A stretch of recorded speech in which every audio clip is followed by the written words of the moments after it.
ఏమండి, ఈ ప్రజలందరికీ సువార్త ప్రకటించాలంటే ఎన్ని కోట్లు ఖర్చు అయిద్దో. ఆ బిడ్డ కోట్లు ఖర్చు లేకుండా మైక్ తీసుకొని నిమిషంలో చెప్పేసిందంటే, మా లక్షల మంది పాస్టర్ గారులు అందరూ కలిసి చేసిన చెయ్యలేని కార్యం ఆ ఒక్కదాని ద్వారా దేవుడు జరిగించాడు. యేసయ్యకు మహిమ కలుగును గాక. ఆ పిల్లలను చూసినప్పుడు, దేవా వీళ్ళని ఒక ప్రణాళిక చొప్పున నాకు ఇచ్చావు, వీళ్ళ మీద ఒక ఉద్దేశం నీకుంది. ఇది ఎవరికి కనపడిద్దో తెలుసా? అదృశ్యుడైన వానిని నిదానించి ఎవరైతే చూస్తారో ఆ పిల్లలను కూడా చూసినప్పుడు శరీరాన్ని చూడరు, వాళ్ళ మీద దేవునికి ఉన్న ప్రణాళికను చూస్తారు.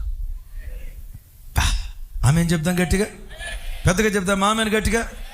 రాజాజ్ఞకు భయపడక. ఎందుకు భయపడలేదో తెలుసా? ఈ బిడ్డ మీద దేవునికి ప్రణాళిక ఉందని దేవుడు చెప్పాడు కదా. ఏ దేవుడు ప్రణాళిక కలిగి ఉన్నాడో ఆ దేవుడే ఈ బిడ్డను కాపాడుతాడు. తన పని కొరకు దేవుడే ఈ బిడ్డను కాపాడుతాడు. కొంతకాలం కాపాడి తర్వాత నైలు నదిలో వేశారు. నా వైపు చెప్పండి, నైలు నదిలో ఏముంటాయి? చేపలా? తమ్ముడా, నీకు చేపలే కనపడ్డాయా? నైలు నదిలో ఏముంటాయి? మొసళ్ళు. అసలు ఐగుప్తు దేశం అంటేనే మొసలికి పేరు. నేనంట, ఆ ఐగుప్తు దేశంలో నైలు నదిలో మొసళ్ళు ఉన్న ఆ నైలు నదిలో ఎట్లా వేశావు? ఏ దేవుడు ప్రణాళిక కలిగి ఉన్నాడో, ఏ దేవుడు ఈ పసిబిడ్డ మీద ఉన్నత సంకల్పం కలిగి ఉన్నాడో ఆ దేవుడే ఈ బిడ్డను కాపాడుకుంటాడు. వీళ్ళు ఎవరిని చూశారు? అదృశ్యుడైన దేవునిని నిదానించి చూశారు. అందుకనే భక్తుడైన దావీదు గారు ఒక మాట అంటాడు, చూడండి ఆ మాట. అపోస్తుల కార్యం 2వ అధ్యాయం 25వ వచనం. 2:25 చూడండి నాతో కలిసి. ఆయనను గూర్చి దావీదు ఇట్ల నేనెల్లప్పుడూ నా ఎదుట ప్రభువును చూచుచుంటిని, ఆయన నా కుడి పార్శ్వమున ఉన్నాడు గనుక నేను కదల్చబడను. చప్పలు కొడుతూ దేవునికి స్తోత్రాలు చెప్దాం. హల్లెలూయా, హల్లెలూయా. నా వైపు చూసి చెప్పండి, నేను ఎల్లప్పుడూ నా ఎదుట ప్రభువును చూచుచుంటిని. ఎవరిని చూస్తున్నాడు? ఎవరిని చూస్తున్నాడు? పెద్దగా ఎప్పుడెప్పుడు ఎవరిని చూస్తున్నాడు? మీరు అనొచ్చు, అన్నయ్య అట్లయితే దావీదు గారి ఇంట్లో దేవుడైన యెహోవా ఫోటో ఉంటుంది అన్నయ్య, లేకపోతే జేబులో పర్సులో పెట్టుకున్నాడు దేవుడైన యెహోవా ఫోటో అని అంటారా? పాత నిబంధనలో ఎక్కడ దేవునికి ఒక రూపాన్ని ఏర్పరిచి ప్రతిమారూపంగా చేసిన దాఖలాలు లేవు కదా. మరి అలాంటి దినాల్లో నేను ఎల్లప్పుడూ ప్రభుని చూసుకొనుచున్నాను అని ఎందుకన్నాడు? దావీదు ఎవరో తెలుసా? అదృశ్యుడైన దేవునిని నిదానించి చూసే ఆత్మ సంబంధమైన నేత్రాలు కలిగినవాడు కాబట్టే దావీదుకు వచ్చిన ఉప్పెన్లు ఇంత అంత కాదు, దావీదుకు వచ్చిన కష్టాలు ఇంత అంత కాదు. దావీదు స్థానంలోనే గనక వేరేవాడు నిలవబెడితే ఏమనుకునేవాడు తెలుసా? అరే, దేశాన్ని పరిపాలన చేసే రాజే నా మీద పగబట్టాడు రా భయ్, ఇంక ఈ బతికేది ఎందుకు, నేను చచ్చిపోతాను. అరే, రాజుకు వ్యతిరేకంగా ఎవడు నిలవబడగలుగుతాడు? నా ప్రాణం తీయటానికి రాజు నన్ను తరుముతున్నాడు, 21 సార్లు నా మీద హత్యాయత్నం చేశాడు. ఇలాంటి ప్రతికూల పరిస్థితుల్లో రాజుకు ఎదురొడ్డి ఎవడైనా బ్రతకగలడా? ఒకవేళ రాజు చేతిలో పడ్డానంటే ఖైమా చేసుకొని తింటాడు. అనండి ఒకసారి కొంచెం గట్టిగా. ఆ చేతులు చచ్చిపోయే కంటే నా ప్రాణం నేనే తీసుకుంటే పోలా అని దావీదు పారిపోలా. ఓ స్థలంలో అంటాడు, 10,000 మంది సైన్యము దండెత్తి వచ్చి నా చుట్టూతో మోహరించిన నేను భయపడను, ధైర్యము విడవకుందును. ఎందుకో తెలుసా? 10,000 సైన్యము చుట్టూతో ఉన్న సైన్యములకు అధిపతిగా యెహోవా నా ఎదుట ఉన్నాడు గనుక, సైన్యములకు అధిపతిగా యెహోవా నా ఎదుట ఉన్నాడు గనుక, అదృశ్యుడైన వానిని చూసే స్థిరబుద్ధి వాళ్ళకు ఉన్నది గనుక విక్టరీ ఓవర్ ఫియర్. నా ప్రభు బిడ్డలారా, ఏ భయంతో వచ్చావు? ఏ భయం? చచ్చిపో. ఎందుకు ఈ బ్రతుకుతున్నావు? నీలాంటిది బ్రతకూడదు, నీలాంటి వాడు బ్రతకూడదు. జీవితంలో ఏమి సాధించావని, ఏం పొందుకున్నావని ఈ బ్రతికే కంటే నువ్వు చచ్చిపోని నీ చుట్టూతో ఉన్న సమస్యలు నీ గుండెల్లో భయాన్ని పుట్టించి మరణ వైపు నడిపిస్తున్నాయా? శుభవార్త, అదృశ్యుడైన దేవుని నిదానించి చూడు. నీ భయాలన్నిటి నుంచి ఆ దేవుడు తప్పించి భయ విముక్తి శిలగా నీ జీవితంలో కార్యం చేసి సింహం లాంటి ధైర్యం దేవుడు నీ గుండెల్లో కుమ్మరించును గాక. ఆమేన్. విక్టరీ ఓవర్ ఫియర్, స్థిరబుద్ధి మనకుంటే. నంబర్ 2 చూడండి, 11వ అధ్యాయం 24వ వచనం. నాతో కలిసి, మోషే పెద్దవాడైనప్పుడు విశ్వాసమును బట్టి ఐగుప్తు ధనము కంటే క్రీస్తు విషయమైన నింద గొప్ప భాగ్యమని ఎంచి. ఇక్కడ ఆగుదాం. స్థిరబుద్ధి గలవాడు victory over treasure, victory over treasure. ధనముపై వాడికి వ్యామోహం ఉండదు, ధనం మీద విజయాన్ని సాధిస్తాడు. యేసయ్యకు మహిమ కలుగును గాక. గమనించండి, ఇటువైపు ఐగుప్తు ధనం ఉంది, విన్నారా? ఇటువైపు క్రీస్తు విషయమైన నిందలు ఉన్నాయి. మోషే, నీ చాయిస్ ఏది? ఇదిగో, నీవు గనక రాజు అయ్యావంటే, ఫరోకు పిల్లలు లేరు, ఫరో కుమార్తెకు పుట్టిన కొడుకుగా నువ్వు పిలువబడుతున్నావు కదా, నువ్వు గనక ఐగుప్తు వైపు తిరిగితే నువ్వు రాజు అవుతావు. ఐగుప్తు వెండి బంగారాలు, ధనధాన్యాలు, ఐగుప్తు భోగభాగ్యాలన్నీ నీవు అవుతాయి. ఇదిగో, ఐగుప్తు ధనం ఇటువైపు ఉంది, క్రీస్తు విషయమైన నింద ఇటువైపు ఉంది. ఈ రెండిట్లో నీది చాయిస్, ఈ రెండిట్లో నీ చాయిస్ ఏది అని మోషేని అడిగితే, మోషే ఏం చేశాడో తెలుసా? ఐగుప్తు ధనము కంటే క్రీస్తు విషయమైన నింద గొప్ప భాగ్యమని ఎంచి. ఒకసారి నా వైపు చూడాల. మీరు అట్లా వెళ్తున్నారు,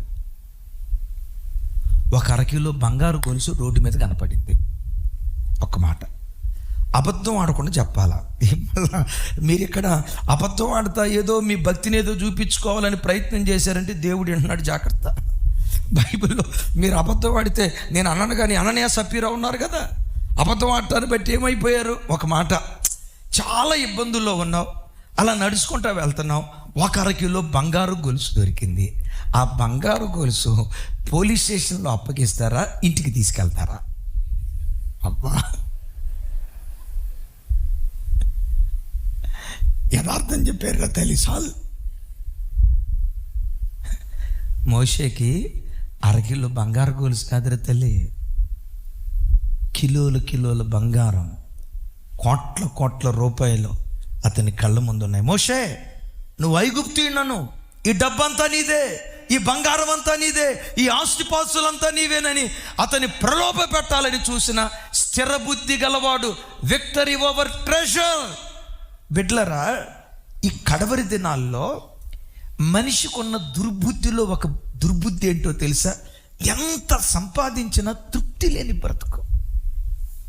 బైబిల్లో ఒకడు ఉన్నాడు, వానికి పెళ్లి కాల, పిల్లలు లేరు, పిల్లలుగా ముందు అసలు పెళ్ళే కాల, ఒంటరోడు, సత్యాంత వరకు కష్టపడ్డాడట, కోట్ల రూపాయలు సంపాదించాడట, కోట్ల రూపాయలు సంపాదించాడు, కోట్ల రూపాయల్లో పైసా కూడా ఖర్చు పెట్ట, పిల్లికి కూడా బిచ్చం పెట్టాడు పుణ్యాత్ముడు.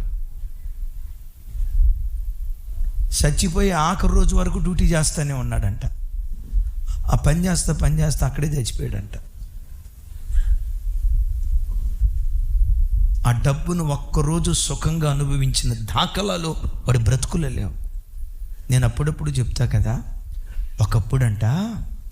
ఒకప్పుడంట జనాల గుండె lub dub lub dub lub dub అనేదంట.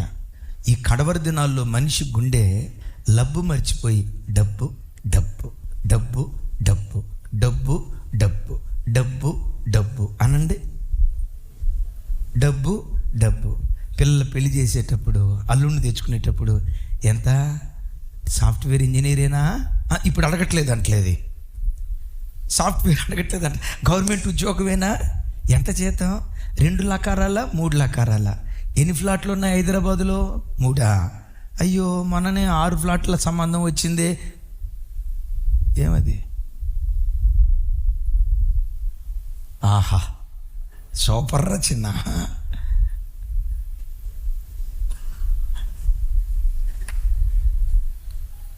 ఇది నా జీవితం నాయన. ఇంకోసారి చూపించుతాడా, వన్స్ మోర్, తిరుగులే దానికేక. చూడండి, ఒక్కరోజైనా ప్రశాంతంగా ఒక బిర్యానీ తీసుకొని తిందాం, పిల్లలతో కుటుంబంతో సంతోషంగా గడుపుదాం. లేదు లేదు లేదు, మళ్ళీ ఒకసారి చూపించు.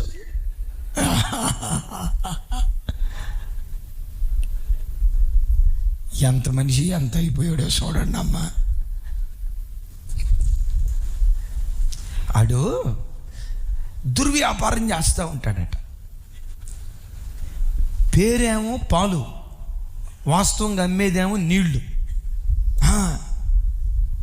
లీటర్ పాలల్లో 2 లీటర్లు నీళ్లు కలుపుతాడట. అదేమంటే ఏమంటాడో తెలుసా? అచ్చమైన గేదె పాలు ఇవి. ఆహా, ఈ మధ్య ఒక అడ్వర్టైజ్మెంట్ వచ్చింది. ఏ పాలు అవి? మీకు తెలియవా? ఇవి కంట్రీ డిలైట్ పాలు. చిన్నప్పుడు గేదె పాలు తాగితే ఏ ఫీలింగ్ ఉంటుందో అదే ఫీలింగ్, దాన్ని మించిన ఫీలింగ్ అని ఈ అడ్వర్టైజ్మెంట్ చూసారా? ఆడు పాల వ్యాపారం. అద్భుతం ఏంటంటే, ఒక క్యాన్ నిండా పాలు తీసుకొచ్చేవాడట, 2 ఖాళీ క్యాన్లు తీసుకొచ్చేవాడట. ఊరి ఎంట్రన్స్లో దీనిలో కొంత దానిలో కొంత 3 పావులు పోసి ఇక్కడ కొట్టు, అదేమంటే స్వచ్ఛమైన గేదె పాలు అంటూ ఉంటాడట. ఒకరోజు దేవుడు అడిగి ప్రత్యక్షమై, ఒరే పిసినారుడా, ఎందుకురా ఇంత మోసం చేస్తావు? నీకు ఒక పని చేస్తా, ఇదిగో జనాలకి ఎట్లా నీళ్ల పాలు అమ్మకుండా స్వచ్ఛమైన పాలు అమ్మేటట్లుగా రోజుకొచ్చి 1 క్యాన్ పాలు కాదు, నీకు సముద్రం అంత పాలు ఇస్తా, అమ్ముకో. ఎంత తోడుకుంటావో అంత తోడుకో. ఆ సముద్రంలో ఉన్న పాలన్నీ తోడుకొని అమ్ముకోరా అని చెప్పాడట. ఎంత పాలు? వినపడలేదమ్మా, పెద్దగా చెప్పండి. సముద్రం అంత పాలు ఇస్తారా? ఈ పాలు అమ్ముకొని అన్ని బ్రతకరా అని చెప్తే వాడంట గడ్డం కింద చేయి పెట్టుకొని నీరసంగా ఉన్నాడంట. దేవుడికి అర్థం కాల. ఒరే, సముద్రం అంత పాలిచ్చే కదరా, ముఖంలో ఇంత కూడా సంతోషం లేదు కదరా, ఏమి నీ బాధ ఏంటి? ఎందుకంత విచారంగా ఉన్నావు? ఎందుకంత విచారంగా ఉన్నావు? ఆ పాలు తోటడానికి పనులు కావాలా? నేను ఇస్తా. కూలీలు కావాలా? ఇస్తా. ఆ కూలి కూడా నేను ఇస్తా. ఈడన్నాడట, నా బాధ అది కాదు సార్. మరి ఏం బాధరా నీకు? అయ్యా,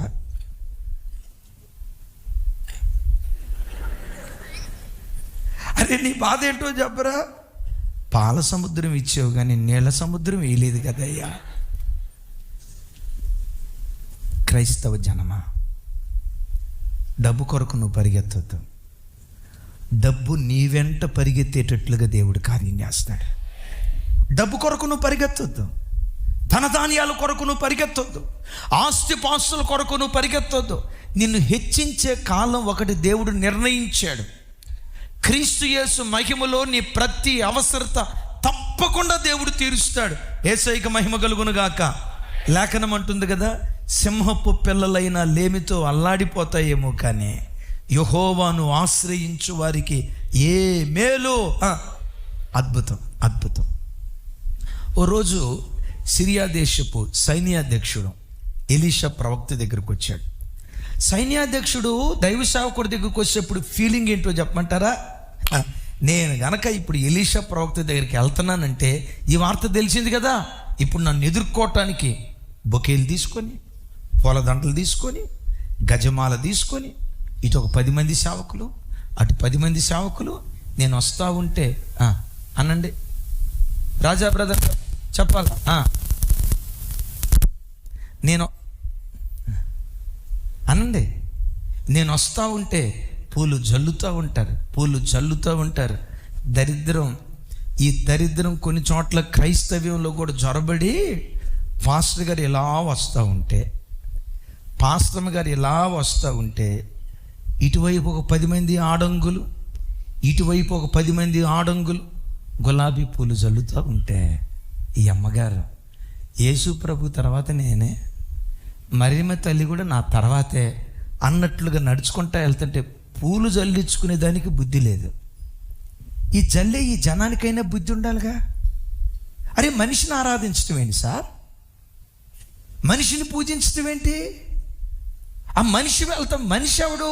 దేవుడు వాడుకుంటే వాడబడుతున్నవాడు.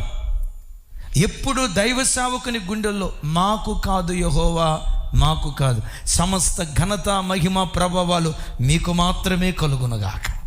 గట్టిగా చెప్తాం ఆమేన్. ఏమండి, సరే వాక్యం వినేటువంటి ప్రజలకు ఆ ప్రత్యక్షత లేకపోవచ్చు. సేవకులు ఏం చేయాలి? అమ్మా, మేము గౌరవానికి యోగ్యులమే కానీ పూజకు యోగ్యులం కాదు. మమ్మల్ని ఇంత గణపరచొద్దు, రేపట్లా గణపరిస్తే మేము శాపగ్రస్తులం అయిపోతాం. హేరోదుని అన్నారట, నీ స్వరం దైవ స్వరం అన్నారట. హేరోదు ప్రసంగం చేస్తే ప్రజలు అన్నారట, ఏమన్నారు చెప్పండి? నీ స్వరం దైవ స్వరం అన్నారట. ఆ దైవ స్వరం అనేసరికి మా వాడు ఇట్లా అన్నాడు అని అనక మునిపే అక్కడికక్కడే పురుగులు పడి చచ్చిపోయాడు. ఏం మనుషులను అట్లా పొగుడుతారు? అరే, సేవకుడు ఎంత గొప్పోడైనా, సేవకురాలు ఎంత గొప్పోళ్ళైనా దేవునికి ఇవ్వాల్సిన స్థానంలో ప్రజలను కూర్చోబెట్టమేంటి? ఆ దైవిక ప్రత్యక్షత దేవుడు మనకిచ్చును గాక. పెద్దగా చెప్దాం ఆమేన్. సరే, ఈయనేమనుకున్నాడంటే నేను వెళ్ళటంతో నన్ను ఇన్వైట్ చేసి ఏదో ఆర్పాటం చేస్తాడు అని అనుకున్నారు. విచిత్రం ఏంటో తెలుసా? ఆడికి వెళ్తే సీన్ పూర్తిగా రివర్స్. ఎలీషా ప్రవక్త కనీసం బయటకు కూడా రాలా. పనుడితో చెప్పాడు, ఏమన్నాడు? తన శిష్యుడితో చెప్పాడు, యోర్దాను నదికి వెళ్ళి 7 సార్లు మునగమను అన్నాడు. గ్యాజీ ఏమంటాడు తెలుసా? నైమాన్ ఏమంటాడు తెలుసా? నేను వస్తే ఎవరు నేను? నేను కాదమ్మా ఆయన. ఎవరు నేను? సైన్యాధ్యక్షుణ్ణి. వస్తే కనీసం బయటకు కూడా వచ్చి పలకరించకుండా లోపల అసలు నేనేమనుకున్నాను, ఆయన నా దగ్గరకు వచ్చి నా మీద చెయ్యి ఆడిస్తాడు అనుకున్నా. ఆడించకపోయాడు, కనీసం బయటకు కూడా రాలేదే అని రుసరుసలు ఆడుతూ ఉంటే అప్పుడు ఒక ఆయన చెప్పాడు, అయ్యా, ఆరోగ్యం కోసం వచ్చావు, ఒకసారి నువ్వు వెళ్ళి మునుగు. 7 మార్లు మునిగాడు. దేహం పసి పిల్లవాడి దేహంలాగా మారిపోయింది. మారిపోయిన తర్వాత ఏం చేశాడు తెలుసా? బంగారం ఆయన ముందు పెట్టాడు, బట్టలు ఆయన ముందు పెట్టాడు, వెండి ఆయన ముందు పెట్టాడు. అదే వేరే పాస్టర్ గారు అయితే, God bless you my son, దేవుడు నేను దీవించుగాక అని ఉండేవాడు. ఏమన్నాడు తెలుసా? నీ నూలు పోగు కూడా నాకు అక్కర్లేదు, నీ చిన్న వస్తువు కూడా నాకు అక్కర్లేదని తిరస్కరించాడు. ఆత్మదాహంతో పరిగెత్తాడు గనుక తన నాయకుడు వాడబడిన దానికంటే 2 అంతలుగా వాడబట్టడానికి దేవుడు కృప చూపించాడు. గట్టిగా చెప్దాం ఆమేన్. దేవుని బిడ్డలారా, స్థిర బుద్ధి కలిగిన వాడు ధనం మీద వ్యామోహం ఉండదు. అలాగని సంపాదించడం తప్పని కాదు, కష్టపడటం తప్పని కాదు. నేను అంటాను స్థిర బుద్ధి కలిగిన వాడు ధనం మీద వ్యామోహాన్ని చంపుకుంటాడు. కొంతమంది చూడండి, కష్టపడి సంపాదించరు. గమనించండి, ఈ గేమ్ ఆడితే డబ్బులు బాగా వస్తాయేమో, దానిలో పెట్టుబడితే డబ్బులు బాగా వస్తాయేమోనని కష్టాన్ని ప్రక్కన పెట్టి వక్రమ మార్గాల్లో సంపాదించుకోవడానికి ప్రయత్నం చేస్తారు. రేపు ఎర్లీ మార్నింగ్ మెసేజ్లో చెప్తాను. ఏమన్నాడు తెలుసా? అబ్రహాం లింకన్ తన కొడుకు చెప్తూ, నాన్న, నీ కష్టాధ్యతం కానిది 100 రూపాయలు నీకు వచ్చిన దానికంటే నీ కష్టంతో రూపాయి సంపాదించు, దాంతో తృప్తిగా బ్రతుకు. ఆమె చెప్పండి గట్టిగా. ఏమన్నాడు? నీ కష్టాధ్యతం కాని దానితో 100 రూపాయలతో నువ్వు సుఖపడేదానికంటే నీ కష్టంతో రూపాయే సంపాదించు, ఆ రూపాయితో సౌఖ్యంగా నువ్వు బ్రతుకని తన కొడుకు పాఠం నేర్పాడట. వీళ్ళందరూ ఎవరో చెప్పంటారా? సొదొమరాజు వచ్చి అంటాడు, ఇదిగో అబ్రహామా, ఈ ఆస్తి తీసుకో. అబ్రహాము స్థానంలో కనుక ఇంకొకళ్ళు ఉంటే, సొదొమరాజా, ఎంత దాతృత్వం కలిగిన వాడివి, దేవుడు నిన్ను దీవించుగాక, నీ పిల్లలను దీవించునుగాక, నీ కొడుకులను దీవించునుగాక, నీ మనవ సంతానాన్ని దీవించునుగాక, నీ ముని మనమ సంతానాన్ని దీవించునుగాక, తరతరాలను ఉన్న వాళ్ళని, లేని వాళ్ళని, చచ్చిపోయిన వాళ్ళని, బతికున్న వాళ్ళని అందరినీ వరుసపెట్టి దీవించేవాడు. కానీ అబ్రహాం ఏమంటాడో తెలుసా? నీవు కలిగిన వాటిలో నూలు పోగు కూడా నాకు అక్కర్లేదు. ధనం మీద వ్యామోహం ఉండదు. Victory over treasure. 3వ మాట చెప్తాను. స్థిరబుద్ధి కలిగిన వాడు ఏం సాధించగలుగుతాడు? స్థిరబుద్ధి ఒక వ్యక్తిలో ఉంటే చూడండి, 11వ అధ్యాయం 24-25 వచనాలు నాతో కలిసి చెప్పండి. మోషే పెద్దవాడైనప్పుడు విశ్వాసమును బట్టి ఐగుప్తు ధనము కంటే క్రీస్తు విషయమైన నింద గొప్ప భాగ్యమని ఎంచి అల్పకాలపు పాపభోగములు అనుభవించుట కంటే దేవుని ప్రజలతో శ్రమను అనుభవించుట మేలని యోచించి. నంబర్ 3, స్థిరబుద్ధి కలిగిన వాడు విక్టరీ ఓవర్ లస్ట్, దురాశల మీద జయాన్ని పొందుకుంటాడు. ఒకసారి చూడండి, మోషే కనుక నేను ఐగుప్తీయుని అన్నాడా, రాజు అవుతాడు. మీకు తెలుసా, ఆ కాలంలో రాజులకు ఘనత దేని ద్వారా కలుగుతుందంటే, ఎంతమంది భార్యలుంటే అంత ఘనత, రాజ్యం ఎంత విస్తరిస్తే అంత ఘనత, ఎంత ఆస్తిపాస్తులు సంపాదిస్తే అంత ఘనత, వీటన్నిటికి మించి ఎంత ఎక్కువ మంది భార్యలుంటే అంత ఘనత. మరోసారి చెప్తాను, సొలొమోను రాజుకి ఎంతమంది భార్యలు కదా? 700 మంది భార్యలు, 300 మంది ఉపపత్నులు. ఇప్పుడు చూడండి, మోషేనే గనక నేను ఐగుప్తీయుని అన్నాడా, నేను ఐగుప్తు దేశానికే ఉంటాను అన్నాడా, ఐగుప్తు సుఖభోగాలన్నీ అనుభవించగలుగుతాడు. కానీ ఆ సుఖభోగాలకు పెట్టిన పేరేంటో తెలుసా? అల్పకాల పాపం. స్థిరబుద్ధి గలవాడు ఇది అల్పమైన సంతోషం. స్థిరబుద్ధి గలవాడు అల్ప సంతోషాల కొరకు పరిగెత్తడు, శాశ్వత సంతోషం కొరకు మాత్రమే పరిగెత్తుతాడు. వినపడలా? పెద్దగా చెప్పండి.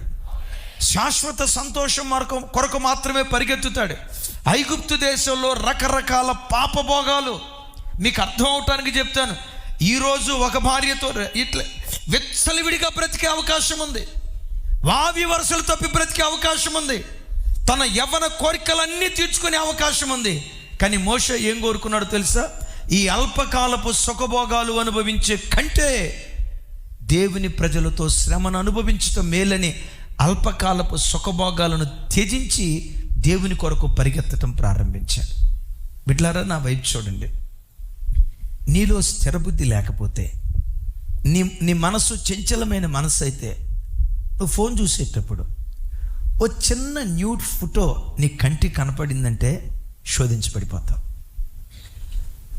వినకూడని ఒక చెడు మాట నీ చెవుల్లో పడిందంటే శోధించబడిపోతావు. అప్రయత్నంగా నువ్వు ఫోన్ చూస్తున్నప్పుడు ఏదో శోధనకారకమైన ఒక ఫోటో నీ కనపడిందనుకో, నీ బుద్ధి చంచలమైన బుద్ధి అయితే, నీ బుద్ధి స్థిరత్వం లేని బుద్ధి అయితే, నీ ఆత్మీయ జీవితాన్ని పడేయటానికి ఒక చిన్న శోధన చాలు.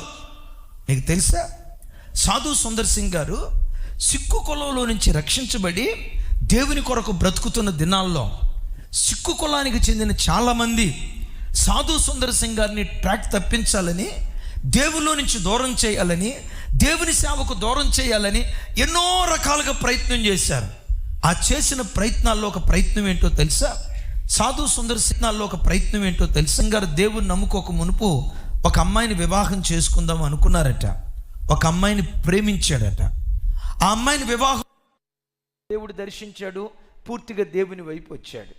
ఆ దినాల్లో ఓ రోజు సాధు సుందర్ సింగ్ గారు పార్కులో ఉన్నప్పుడు, ఏదో ప్రార్థన చేసుకుంటూ దేవుని సన్నిధిలో పార్కులో ఉన్నప్పుడు, ఈ విరోధులంతా ఆ అమ్మాయిని బాగా డెకరేట్ చేసి, అందంగా అలంకరించి, అందంగా ముస్తాబు చేసి, తాను శోధించబడేటట్లుగా ఈ అమ్మాయిని ఆయన దగ్గరికి పంపించారట. ఈ అమ్మాయి ఏడ్చుకుంటా, సుందర్ నన్ను మర్చిపోయావా? నువ్వు లేకపోతే నేను బ్రతకలేను. సుందర్ నన్ను ప్రేమించావు కదా, నన్ను మర్చిపోయావని ఆ సుందర్ సింగ్ దగ్గరకు వచ్చి ఏడుస్తూ, ఒక ఆడపిల్ల ఎదుటివాడిని శోధించడానికి ఏమేం చేయాలో అన్ని ప్రయత్నాలు చేసిందట. సుందర్ సింగ్ గారు మెల్లిగా తలపైకెత్తి, అమ్మా, నా హృదయంలో ఒక్కరికి చోటిచ్చా. అవును, ఆ చోటు నాదే కదా, నన్నే కదా నువ్వు అంత ప్రేమించింది, అప్పుడే నువ్వు నన్ను మర్చిపోయావా? లేదు, నా హృదయంలో ఒక్కరికే చోటిచ్చా. ఆ ఒక్కడే నా ఆరాధ్య దైవం ప్రభు అయిన యేసుక్రీస్తు వారు. యేసుక్రీస్తుకు తప్ప నా హృదయంలో ఇంకొకరికి నేను చోటివ్వను. అయ్యో, 3 సంవత్సరాలు మనం ప్రేమించుకున్నామే, ప్రాణానికి ప్రాణం అనుకున్నామే, ఇలా ఎట్లా నువ్వు మర్చిపోతావు? నా హృదయం యేసుకు మాత్రమే ప్రతిష్ఠించా. ఇంకెన్నడూ నా దరిదాపులకు రావద్దు, అసహించుకుంటా. బిడ్డలారా, ఇంత స్థిరబుద్ధి కలిగి ఎలా బ్రతకగలిగాడు? ఒక అమ్మాయి తను ఎదురుకొచ్చి, ఒక అమ్మాయి తనను ప్రేరేపించి పూర్వకాలపు జ్ఞాపకాలు వెంటాడుతాయి కదా, ఎంతో కొంత శోధించబడతాడు కదా, అంత ఖచ్చితంగా ఎలా నిలవబడగలిగాడో తెలుసా? స్థిర బుద్ధి. తమ్ముడు, ఆ స్థిర బుద్ధి నీకుందా? దేనికి టెంప్ట్ కాకుండా, కొన్ని దురాశలు నీ కళ్ళ ముందుండి నేను పురికొల్పేటట్లుగా కనపడుతున్నా, దేనికి చెదిలిపోకుండా, దేనికి కదిలిపోకుండా నిశ్చలంగా ఉండే స్థిర బుద్ధి నువ్వు కలిగి బ్రతికితే, ఇలాంటి స్థిర బుద్ధి నేను శ్రేష్టమైన స్థానంలో నిలవబెడుతుంది. పెద్దగా చెప్తా మేమేన్. స్థిర బుద్ధి ఎంత అద్భుతం చేస్తుందో చెప్తా. ఆ రాత్రి ఒక పెద్ద ఆయన పండుకొని ఉన్నాడు. మధ్యరాత్రి ఏదో శబ్దం అవుతుంది. తన కాళ్ళ మీద ఉన్న ఆ దుప్పటి ఎవరో లాక్కుంటున్నట్లు ఏంటని అప్రయత్నంగా చూశాడు. విచిత్రం చూడండి, ఏంటని అప్రయత్నంగా చూశాడు. ఒక నిండు యవనమ్మాయి, వినారు ఈ మాట, ఒక నిండు యవనమ్మాయి, భర్త లేడు, భర్త చనిపోయాడు, నిండు యవనమ్మాయి తన కాళ్ళ దగ్గర పడుకుని ఉంది. ఆ దుప్పట్లు లాక్కోవటం చూశాడు. ఆయన ఆ పట్టణానికి భూస్వామి, 100 ఎకరాల ఆసామి. ఆయన ఏదైనా తప్పు చేస్తే ఎందుకు ఇలా చేసావని అడగరు. మీకు తెలుసు కదా, పేదోడు ఒక తప్పు చేస్తే 150 మంది నిలదీస్తారు. ధనవంతుడు తప్పు చేస్తే ధనవంతుడిని ఎవరు నిలదీయరు. సామెత ఒకటి ఉంది, జుట్టున్నమ్మ ఏ కొప్పేసినా అందంగానే ఉంటుందంట. మీకు తెలుసా ఈ సంగతే? డబ్బున్నవాడు ఎన్ని తప్పులు చేసినా షహబాష్, నువ్వు సూపర్. దీనికి ఒక నిలువుట అర్థం చెప్తాను. ఇలాగే జూబిలీ హిల్స్లో చాలా సంవత్సరాల క్రితం కృతజ్ఞత కోటం ఓ పెద్ద ఆయన నిలబడి ఇలా సాక్ష్యం చెప్తున్నాడు. హైదరాబాద్ రాకమునుపు నాకేమీ లేదు, దేవుని కృప ఇప్పుడు లేనిదంటూ ఏమీ లేదు. దేవుని మహాకృపను బట్టి అన్నీ నాకు 2 ఇచ్చుకుంటా వెళ్ళిపోయాడు. 2 కార్లు ఇచ్చాడు, 2 అపార్ట్మెంట్లు ఇచ్చాడు, 2 ఫ్లాట్లు ఇచ్చాడు, 2 ఎకరాల పొలం ఇచ్చాడు, 2 భార్యలను ఇచ్చాడు అన్నాడు. అంటే మీరు నవ్వారు, కింద కూర్చున్న వాళ్ళు ఏం చేశారు తెలుసా? శాబాష్. జుట్టున్నమ్మ ఏ కొప్పేసిన అందమే, డబ్బున్నవాడు ఏ తప్పు చేసినా నిలదీసేవాడు ఉండడు. ఈ వ్యక్తి తప్పు చేస్తే నిలదీసేదెవడు? నిలదీసే మనుషుడు లేకపోయినా నిలదీసే దేవుడు ఉన్నాడన్న దైవ భయం ఆయనలో ఉంది. అది మధ్యరాత్రి, చిమ్మ చీకటి, చుట్టూతో ఎవరు లేరు. ఆ అమ్మాయి తనంతట తాను వచ్చి ఆ తన కాళ్ళ కింద దుప్పట్లు లాక్కుంటా ఉంటే మెలకు వచ్చి ఆ అమ్మాయిని చూసి ఏమంటాడు తెలుసా? నా కుమారి, వా, నా కుమారి, నీ మొదటి సత్ప్రవర్తన కంటే నీ కడపటి సత్ప్రవర్తన మరిమించినదై ఉన్నది.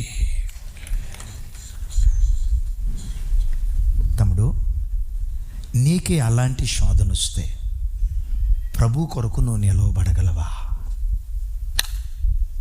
అమ్మ తల్లులారా, మీ ఉద్యోగ స్థలాల్లో మీకే అలాంటి శోధన వస్తే, అలాంటి భయంకరమైన శోధనే మీ ఇంటి పక్కన ఉన్న అబ్బాయి ద్వారానో, మీ ఇంటి ఎదురుగా ఉన్న అమ్మాయి ద్వారానో, మీ కాలేజీలోనో ఆఫీసులోనో అలాంటి శోధన వస్తే ప్రభు కొరకు మీరు నిలవబడగలరా? అలా నిలవబడ్డాడు బోయాజ్. ఆ బోయాజులో నుండి దావీదును, ఆ దావీదులో నుండి లోకరక్షకుడైన యేసుక్రీస్తు వారు ఉద్భవించారు. అడుగుతా ఒక మాట, చంచల బుద్ధి తీసేయ్యా, చంచలమైన మనస్తత్వం తీసేయ్యా.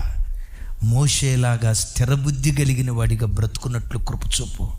ఇంకో మాట చెప్తాను, అది చెప్పిక నేను ముగింపు విషయానికి వెళ్తాను. చాలాసార్లు నువ్వు అస్థిరుడిగా బ్రతకటానికి కారణం ఏంటో తెలుసా? చూడండి, పేతురుపత్రిక, 1 పేతురుపత్రిక 2వ అధ్యాయం 14వ వచనం. చిన్న చూడు, పేతురు 2వ పత్రిక 2వ అధ్యాయం 14వ వచనం. నేను చదువుతాను, నాతో కలిసి అందరూ చెప్పడానికి ప్రయత్నం చేయండి. నాతో కలిసి చెప్పండి. వ్యభిచారిని చూసి ఆశించుచు పాపమును మానలేని కన్నులు గలవారు అస్థిరులైన వారి మనస్సులను, ఇక్కడ ఆగుదాం, అస్థిరులైన అస్థిరమైన వారి ఎవరి మనసు అస్థిరంగా ఉంటుందో తెలుసా? హృదయంలో ఎవరైనా పాపానికి చోటిస్తే అంటాడు కదా, పాపమును మానలేని కన్నులు, వ్యభిచారిని చూసి ఆశించుచు పాపమును మానలేని కన్నులు గలవాడు ఆధ్యాత్మిక జీవితంలో అస్థిరుడవుతాడట. బిడ్డ, నీ వినే ప్రసంగం ఎంత గొప్పదైనా పాపానికి నీలో చోటిస్తే అస్థిరుడుగా ఉంటావు. ప్రభు నాకు మాట్లాడుకో. నీ ప్రాణాత్మ దేహాల్లో, నీ కంటిలో, నీ ఆలోచనలో ఏ పాపం ఉందో యేసు నామం పేరిట ఆ పాపం నీకు దూరమైపోవును గాక. ఎంత పవిత్రంగా బ్రతుకుతావో అంత స్థిరుడిగా జీవించడానికి దేవుడు కృప చూపిస్తాడు. ఎస్, స్థిరబుద్ధి మనకుంటే victory over fear, right? Victory over treasure. Number 3, victory over lust, victory over name and fame. Victory over name and fame. ఇది మోషే నిలువుటద్దాం. చూడండి చివరి మాట, 11వ అధ్యాయం 26వ వచనం. కిందకు వచ్చేచ్చానా? 26. నాతో కలిసి చెప్పండి. ఫరో కుమార్తె యొక్క కుమారుణ్ణని అనిపించుకొనుటకు ఒప్పుకొనలేదు. చెప్దాం గట్టిగా, ఆమెన్. హెబ్రీడని పిలువబడితే మోషేకు వాస్తవంగా ఘనత ఉంటుందా?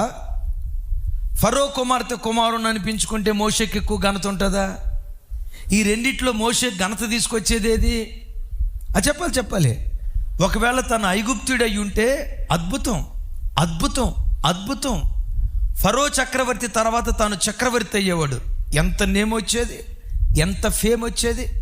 మోషే తన బ్రతుకులో నేమ్ని ఫేమ్ని కోరుకోలేదు.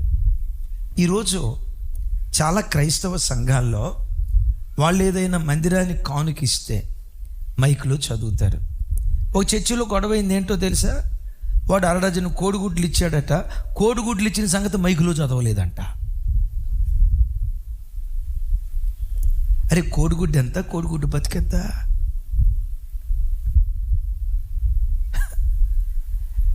కోడిగుడ్లు ఇచ్చింది మైకులో చదవలేదట. అంటే ప్రతి మనిషి తన బ్రతుకులో ఆరాటపడేది ఏంటో తెలుసా?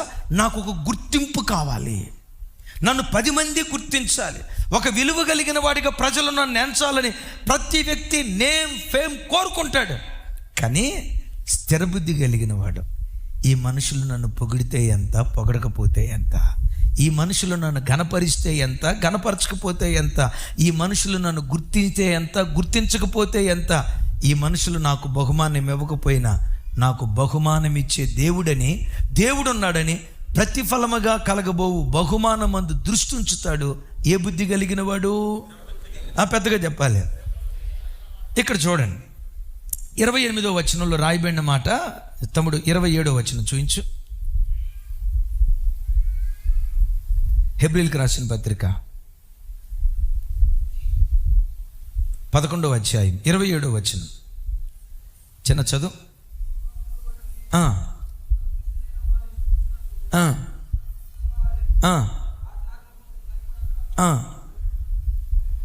ఆగండి, ఇక్కడ నా వైపు చూసి చెప్పండి. భయపడక, రాజాగ్రహమునకు భయపడక ఐగుప్తుని విడిచిపోయాను. నిర్గమకాండంలో ఏమి రాసి ఉంటుంది? ఐగుప్తును విడిచిపోయాను అని రాసి ఉంటుందా? ఐగుప్తు నుండి పారిపోయాను అని రాసి ఉంటుందా? నిర్గమకాండం రాసింది ఎవరు? మోషే. హెబ్రీ పత్రిక రాసింది ఎవరు? పౌలు ఏమంటాడు? అతడు భయపడక, దేనికి భయపడక? రాజాజ్ఞకు భయపడక, పెద్దగా చెప్పాలి, రాజాజ్ఞకు భయపడక ఐగుప్తును విడిచిపోయాను. మోషే రాసుకునేటప్పుడు ఏమి రాసుకున్నాడు తెలుసా? ఫరోకు భయపడి ఐగుప్తు నుండి పారిపోయాను. అంటే తనని ఎట్లా చూయించుకున్నాడు? పిరికోడ్లా చూయించుకున్నాడు. పౌలు ఎట్లా చూపిస్తున్నాడు? విశ్వాస వీరుడిగా చూపిస్తున్నాడు. ఎందుకు మోషే తనను తాను కనపరుచుకోలేదో తెలుసా? స్థిరబుద్ధి గలవాడు నేమ్ కొరకు, ఫేమ్ కొరకు ప్రాకులాడడు, దేవుని మహిమపరచడానికే చూస్తాడు. గట్టిగా చెప్దాం ఆమేన్. ఈయన భయపడి పారిపోయినట్లుగా వాస్తవంగా జరగలేదు.